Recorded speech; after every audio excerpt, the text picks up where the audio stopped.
Hey, Motorman here, and today we're going to talk about trail braking. I've talked about it before, but maybe you missed some of those videos, and I'll explain to you why you need to do this and how it's going to help you.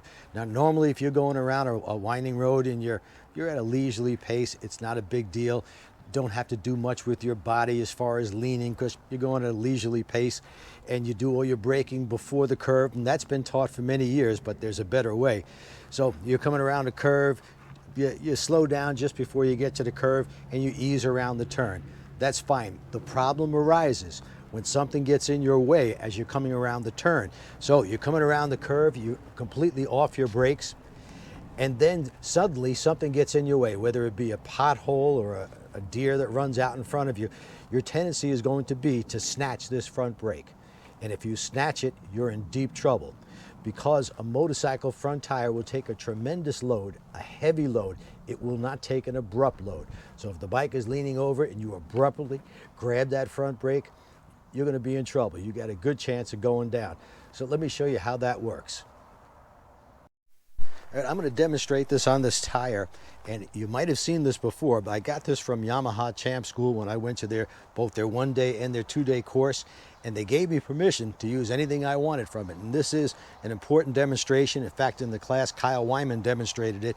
You know, he's the winner of the King of the Baggers as well as many GP championships. But here's how it works. You got a load on that front tire. You're leaning the bike even further. You're pressing down, loading that tire. It takes a tremendous load. I can get that tire almost sideways, but if I do this, the tire goes down. That's an abrupt load. That's what you can't do. Now let me demonstrate a little bit on the motorcycle. So here's how it works. You're coming into a curve, you're going at a nice leisurely pace, you're not using any brake at all. The bike is leaning over and something suddenly gets in your way and you grab or snatch that front brake, you're going to go down. If instead you have just a little bit of pressure on that front brake, even at a leisurely pace, you got a little bit of pressure on it, and you got, there's some play here before the tire even starts to grab. So I'm going to attempt to push this bike forward. In fact, it's going slightly uphill, but I'll push the bike forward, and I'm pushing it, and I've got no brake. Now I press a little bit.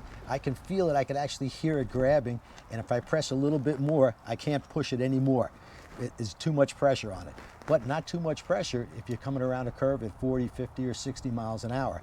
So you want to practice doing this smoothly. You could use 2 fingers, you could use 3 fingers. On most modern motorcycles, even on big Harleys, 2 fingers should do it for trail braking. So I'm pressing a little bit on the front brake, and you want to practice squeezing it quickly, but not abruptly. You don't want to do this. You want to squeeze it. You want to squeeze it nice and easy.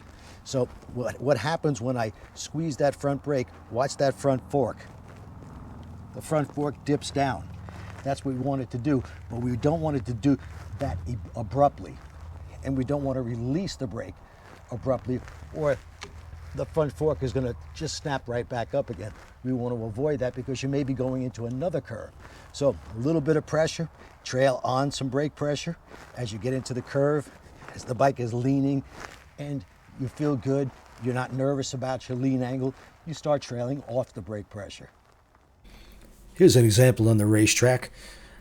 Coming down the straightaway, I've got a lot of pressure, I'm slowing down, I'm trailing on brake pressure, now I'm trailing off brake pressure, I've got speed and direction, and I can release the brakes.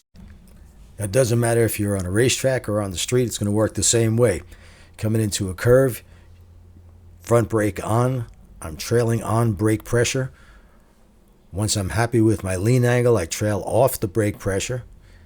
I'm pointed in the correct direction I want to go, and I could accelerate. Once again, a little bit of brake pressure. Want to load that front tire. Okay, so the drill is you want to practice using that front brake, putting 2 fingers, a little bit of pressure, 1 or 2%, whatever is needed. As you go through a curve and the motorcycle is leaning over, and you put pressure on the front brake, the fork is going to dip down, it's going to tighten your radius. Also, consider that the slower you go, the tighter your radius is going to be. So if you get into a curve and you feel like you're nervous, you think you've gotten maybe a little bit too hot, since you're already on the brake with 1 or 2 points, and you just squeeze a little bit more, keep that bike leaning over, you're counter steering through the curve, and if you need to lean it a little bit more. You just press on the brake a little bit more, push forward on the hand grip. If it's a right hand curve, it's going to be the right side. If it's a left hand curve, it's going to be the left side. You're pushing forward. You're not pushing down. That doesn't do anything. You're pushing forward. So you push forward. The more you push forward, the more the bike is going to lean. The more pressure you put on the front brake, the tighter your radius is going to be. And it's an easy thing to practice. You could do this just sitting on your bike in the garage. It's a quick squeeze. It's not a snatch. It's not a grab. Quick squeeze. Do this a couple of dozen times till you get the hang of it. Then try it out on the road. Best, of course, to do this on a deserted road or a big parking lot, but get into the curve and see what that front brake does for you. It almost steers the motorcycle around the curve. It's a great thing to have in your bag of tricks. If you've never used it before, first practice in your garage, then get out there on the road or, like I said, a big parking lot and practice, see exactly what it does for you. Remember, you don't want to have your throttle on while you're using your front brake. So it's one or the other. It's either throttle or brake. You don't want to combine the two. That screws everything up. But you want to load the tire before you work the tire. I hope this makes sense to you and hope you give it a try because it's going to help you out on the road.